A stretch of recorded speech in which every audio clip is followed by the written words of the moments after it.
ദൈവത്തിൻ്റെ പരിശുദ്ധമായ നാമത്തിന് സ്തോത്രം ചെയ്യുകയും സ്തുതിക്കുകയും ചെയ്യുന്നു. ക്രിസ്തുവിൽ പ്രിയരും കർത്താവിനാൽ അനുഗ്രഹീതരും ദൈവത്താൽ ധന്യരുമായിരിക്കുന്ന എൻ്റെ പ്രിയപ്പെട്ടവരെ, സന്തോഷത്തോടൊരിക്കൽ കൂടി ദൈവത്തിൻ്റെ വചനം നിങ്ങളുമായി പങ്കുവയ്ക്കുവാൻ സർവകൃപാലുവായ ദൈവത്തിൻ്റെ മഹാകരുണയിൽ ആശ്രയിക്കുന്നു.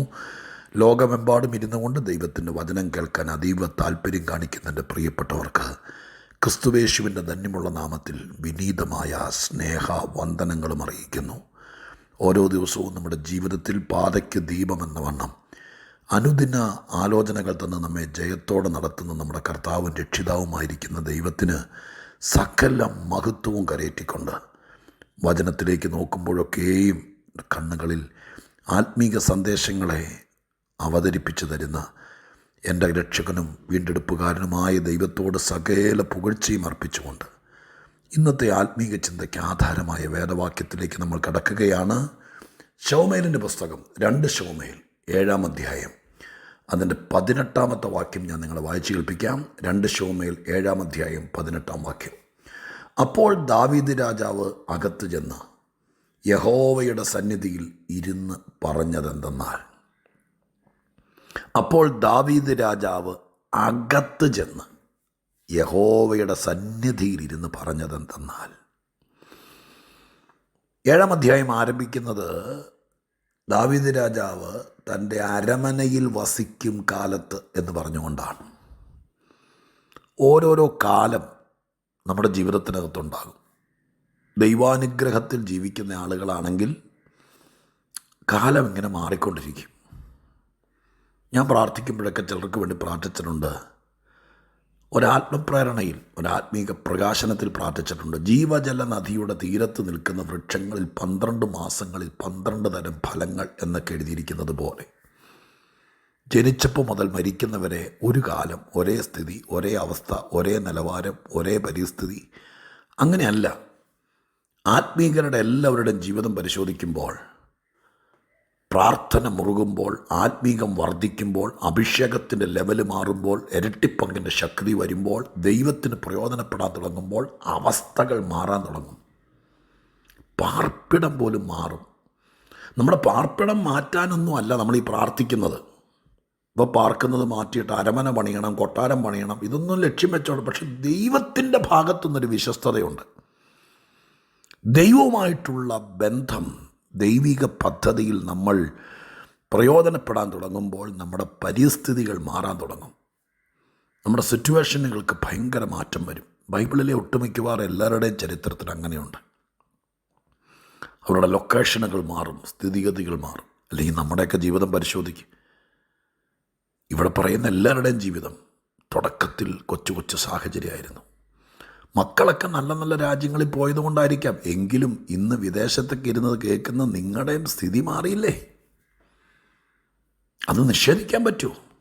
ദൈവത്തെ വിശ്വസിച്ചിറങ്ങിത്തിരിക്കുന്നവരെ കാലാകാലങ്ങളിൽ ദൈവം മാറ്റിക്കൊണ്ടിരിക്കും. ദാവീദ് എവിടെ നിന്ന് തുടങ്ങിയതാ? കാട്ടിലൊക്കെ കിടന്ന് പാറക്കെട്ടുകൾക്കിടയിൽ അഭയം പ്രാപിച്ച് ഗുഹകളിൽ അന്തി ഉറങ്ങി, കാട്ടുകായ്കൾ പറിച്ചു തിന്ന്, കാട്ടരുവിയിൽ വെള്ളം കുടിച്ച്, മലഞ്ചെരുവുകളിൽ ആടുകളെ തീറ്റി നടന്ന്, അവിടെയൊക്കെ തൻ്റെ സാഹചര്യങ്ങൾ അറിഞ്ഞ് കിടന്ന് ഉറങ്ങിയൊക്കെ ജീവിച്ച ആ മനുഷ്യനെ 7-ാം അധ്യായത്തിലേക്ക് എത്തിയപ്പോഴേക്കും ദൈവം ഒരരമനയിൽ പാർപ്പിച്ചു. എങ്ങാണ്ടെന്നൊക്കെ കടം മേടിച്ച് എല്ലാവരോടുമൊക്കെ ചോദിച്ച് 4 വശത്തുനിന്നും ഒരു വീടും പാർപ്പിടമൊക്കെ ആവശ്യമാണ്. ആരോടെങ്കിലും ചോദിക്കുന്നതിനകത്തൊന്നും ഞാനെതിരല്ല ഈ പറയുന്നത് കേട്ടോ. പക്ഷെ ഞാനൊരു റൈറ്റ് വേ പറയുക. ദൈവസന്നിധിയിൽ വിനയത്തോടും താഴ്മയോടും നിൽക്കുമ്പോൾ നിങ്ങൾക്കൊരരമന വേണമെന്ന് നിശ്ചയിക്കുന്ന ദൈവമാണ്. ദാവീദിൻ്റെ അനുഭവം അതല്ലേ? ശൗലിൻ്റെ കാലത്ത് അരമനയും ഒന്നും ദൈവം തമ്പുരാൻ മൈൻഡ് ചെയ്തില്ല. പക്ഷെ ദാവീദ് വന്നപ്പോൾ ആദ്യം തന്നെ ഹീരാമനോട് പറഞ്ഞ് അരമന പണിയിച്ചു. ആ അരമനയിൽ പാർക്കുന്ന കാലം നിങ്ങൾ ബൈബിൾ പഠിക്കുന്ന, ഫോളോ ചെയ്ത് പഠിക്കുന്ന ആളുകളാണെങ്കിൽ, ദാവീദ് അരമനയിൽ പാർക്കുന്ന കാലത്ത് നടന്ന നല്ല കാര്യമുണ്ട്, ചീത്തക്കാര്യമുണ്ട്. അതെല്ലാം പഠിച്ച് ആളുകളെ ഗുണപാഠമായി പഠിപ്പിക്കാൻ പറ്റുന്ന ആരെങ്കിലും ഉണ്ടെങ്കിൽ ഒരു സബ്ജക്റ്റായിട്ട് അതിനെ എടുക്കണം കേട്ടോ. അരമനയെ വരുമ്പോഴത്തേക്ക് നയം മാറരുത്, നമ്മുടെ കാഴ്ചപ്പാട് മാറരുത്, നമ്മുടെ ലക്ഷ്യം മാറരുത്. അരമനയിൽ വസിക്കുന്ന കാലത്തെ തുടക്കമാണ് ഇവിടെ എഴുതിയിരിക്കുന്നത്.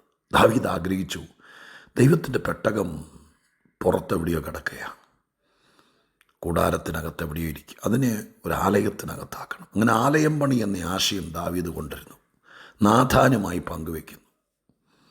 നാഥാൻ അതിന് പ്രഥമദൃഷ്ടിയ തൻ്റെ മനസ്സിൽ നിന്നൊരു അംഗീകാരം ആത്മീക നേതാവെന്ന നിലയ്ക്ക് കൊടുക്കുന്നു. പക്ഷെ അന്ന് രാത്രി ദൈവം നാഥാനോട് ഇടപെടുന്നു, പറഞ്ഞ കാര്യം തിരുത്തി പറയാൻ ആവശ്യപ്പെടുന്നു. അങ്ങനെ ദാവീദിനെ കാണാൻ നാഥാൻ ചെല്ലുന്നു. സംഭാഷണ മധ്യത്തിൽ ശലോമോൻ ജനിക്കാൻ പോകുന്ന കാര്യവും ശലോമോൻ പണിയാൻ പോകുന്ന ആലയത്തിൻ്റെ കാര്യമൊക്കെ പ്രവചനം പോലെ വരുന്നു.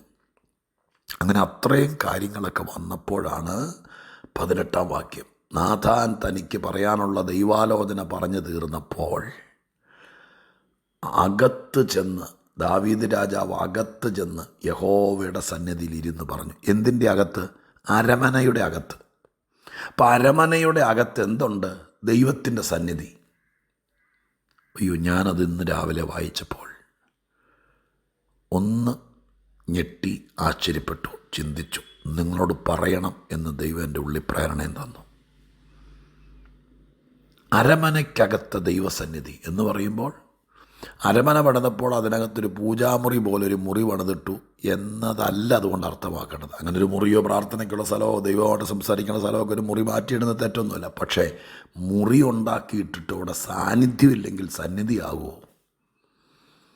നമ്മുടെ വീടിന് 5-8 മുറിയുള്ളൊരു വീട് പണിതു, പോട്ടെ 4 മുറിയുള്ളൊരു വീട് പണിതു, പിന്നെ മുകളിലത്തെ നിലയിലേക്ക് ഇപ്പോൾ ആരും പോകാറില്ല.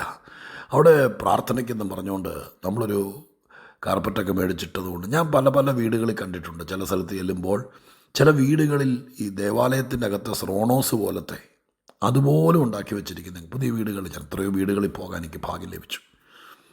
ഇപ്പോൾ അവിടെ പ്രത്യേകിച്ച് ആലയത്തിൻ്റെ ദൈവത്തിൻ്റെ ആലയങ്ങൾക്കകത്ത് കണ്ടിട്ടില്ലേ, പുരോഹിതൻ ശുശ്രൂഷ ചെയ്യുന്ന മധുബഹയിൽ കാണുന്ന സ്രോണോസ് അതുപോലെയൊക്കെ തന്നെ ഉണ്ടാക്കിയിരിക്കുന്ന വീടുകൾ ഞാൻ കണ്ടിട്ടുണ്ട്. ഞാൻ പറയുന്ന ഒരു ആശാരിയെ പിടിച്ചിരുത്തി ഒരു സ്രോണോസ് പണിത് വയ്ക്കുകയോ, ഒരു പ്രാർത്ഥനാ പീഠം ഉണ്ടാക്കുകയോ, ബൈബിൾ വെക്കാൻ വേണ്ടിയിട്ട് ബൈബിളിനൊരു പീഠം വയ്ക്കുകയോ, അല്ലെങ്കിൽ കാർപ്പറ്റൊക്കെ വെച്ച് ഒരു പ്രാർത്ഥന ഹോൾ ഉണ്ടാക്കുകയോ, 4 പേര് വന്നിരിക്കാൻ കസേര മേടിച്ചിടുകയോ, ഒരു പ്രസംഗ പീഠം ഉണ്ടാക്കിയിടുകയൊക്കെ ചെയ്യാനൊക്കെ ചില്ലറ മുടക്കിയാൽ മതിയെന്ന്. പക്ഷെ സാന്നിധ്യം വന്നാലല്ലേ സന്നിധിയാകുള്ളൂ. അപ്പം ദാവീദ് രാജാവിൻ്റെ അരമനയ്ക്കകത്തൊരു സന്നിധി ഉണ്ടായിരുന്നു എന്ന് പറഞ്ഞാൽ എൻ്റെ അർത്ഥം എന്താ? ദൈവസാന്നിധ്യം ഇറങ്ങുന്നൊരു സ്ഥലം ഉണ്ടായിരുന്നു. അപ്പം അദ്ദേഹം അവിടെ പോയി ഇരുന്ന് ദൈവത്തോട് ചില കാര്യങ്ങൾ പറയുമായിരുന്നു. പ്രിയപ്പെട്ടവരെ, നമുക്കും ഇല്ലേ ഒരു കൊച്ചു വീട്, അരമനയൊന്നും അല്ലെങ്കിലും അവിടെ ദൈവസാന്നിധ്യം ഇറങ്ങും. അതിപ്പോൾ അടുക്കളയിൽ നിന്നാലും ഇറങ്ങും എന്നും പറഞ്ഞുകൊണ്ട് തിരിച്ച് ടെമ്പറാകരുത്. ഒരു കാര്യം പ്രായോഗികമാക്കണമെങ്കിൽ ഉപദേശം കൈക്കൊണ്ട് അതിൻ്റെ നടപടിയിലേക്ക് വരണം. നിങ്ങളുടെ കൊച്ചു മുറിയുടെ ഏതെങ്കിലും ഒരു മൂല മതിയെന്ന്, അതിന് പ്രത്യേകിച്ച് വളച്ചുകെട്ടുള്ള മുറിയൊന്നും വേണമെന്നില്ല. അവിടെ നീ എപ്പോഴും ദൈവസന്നിധിയിൽ കർത്താവിൻ്റെ പാദപീഠത്തിൽ ദുഃഖം വന്നാലും സന്തോഷം വന്നാലും ഒരാലോചന വേണമെങ്കിലും ഒരു സങ്കടം വന്നാലും വേദന പറയാനും ഒക്കെ പറ്റുന്നൊരു സ്ഥലം. കൈപ്പണിയായ ക്ഷേത്രങ്ങളിൽ ദൈവം സ്ഥിരവാസം ചെയ്യുന്നില്ല എന്ന വാക്യങ്ങളൊക്കെ എനിക്കറിയാം. അത് മറന്നുകൊണ്ടല്ല ഞാനിത് പറയുന്നത്. പക്ഷെ എനിക്കിത്രേ പറയാനുള്ളൂ, ഇന്ന് എൻ്റെ നിങ്ങളുടെയും വീടിനകത്തൊരു ദൈവസന്നിധി ഉണ്ടാവണം. പപ്പ പോയി മുഴങ്കാല് മടക്കിയിരുന്ന് ദൈവത്തോട് പറയുന്നൊരു സ്ഥലം നിങ്ങളുടെ വീടിനകത്തുണ്ടെന്ന് നിങ്ങളുടെ പിള്ളേർ കാണണം. വൈകുന്നേരം എല്ലാവരും കൂടി സെറ്റിയിലിരുന്ന്, പിള്ളേർക്ക് 2 പേർക്ക് താഴെ ഇരുന്ന്, അപ്പനും അമ്മയും വലിപ്പിച്ചില്ലെങ്കിൽ സെറ്റിയിലിരുന്നിട്ട് ഒരു പാട്ട് പാടി വൈകുന്നേരം അത്താഴം കൊണ്ട് കിടക്കുന്ന ആ രീതി ഒക്കെ കുടുംബ പ്രാർത്ഥന. പക്ഷേ പപ്പ എപ്പോഴും കമ്പ്യൂട്ടറിനകത്ത് ഇരുന്ന് വർക്ക് ചെയ്യുന്നൊരു സ്ഥലം ഞാൻ കണ്ടിട്ടുണ്ടല്ലോ. ഈ വർക്ക് അറ്റ് ഹോമൊക്കെ ആയതിന് ശേഷം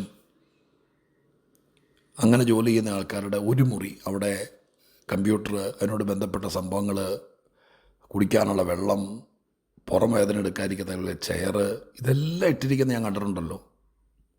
എന്തെല്ലാം കാര്യങ്ങൾ.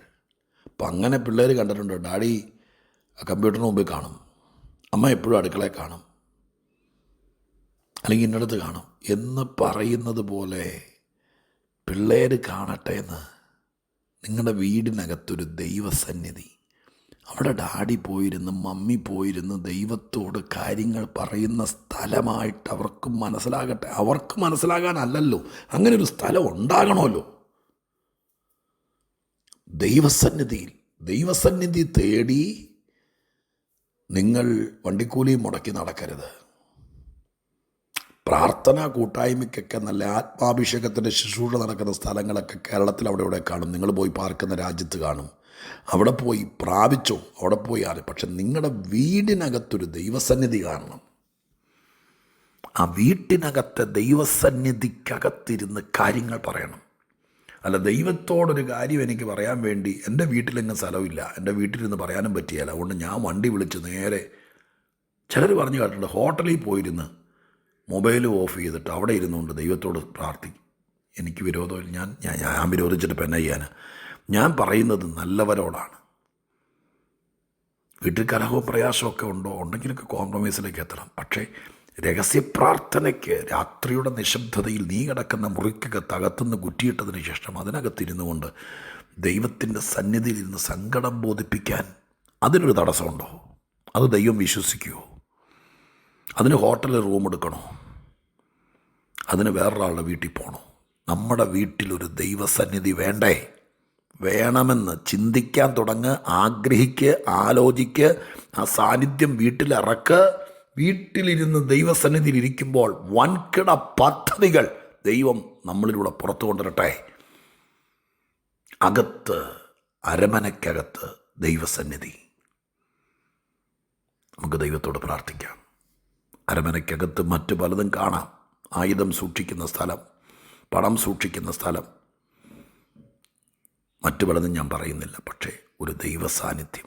പ്രാർത്ഥിക്കാൻ പോവുക. മനസ്സിനകത്ത് നിന്ന് ഞാൻ കുടഞ്ഞിടുക.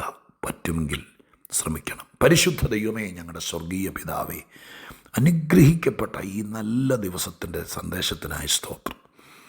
ദാവീദ് രാജാവിനൊരു അരമന ഉണ്ടായത് ഒരുപാട് വൈകിയാണ്. പക്ഷേ ആ അരമനയ്ക്കകത്തൊരു ദൈവസന്നിധി ഉണ്ടായിരുന്നു എന്നത് ഈ വാക്യം എന്നെ ഒന്ന് കുലുക്കി കർത്താവേ. ഞാനും പ്രാർത്ഥിക്കുന്നു. എന്നെ കേട്ട പ്രിയപ്പെട്ടവരും പ്രാർത്ഥിക്കട്ടെ. ഒറ്റയ്ക്കൊറ്റയ്ക്ക് പോയി കരഞ്ഞ് ദൈവത്തോട്, അപ്പനോട് പറയാൻ പറ്റിയൊരു ദൈവസന്നിധി അതുണ്ടാകട്ടെ. പ്രാർത്ഥിക്കുന്നു യേശുവിൻ്റെ നാമത്തിൽ തന്നെ. ആമേൻ.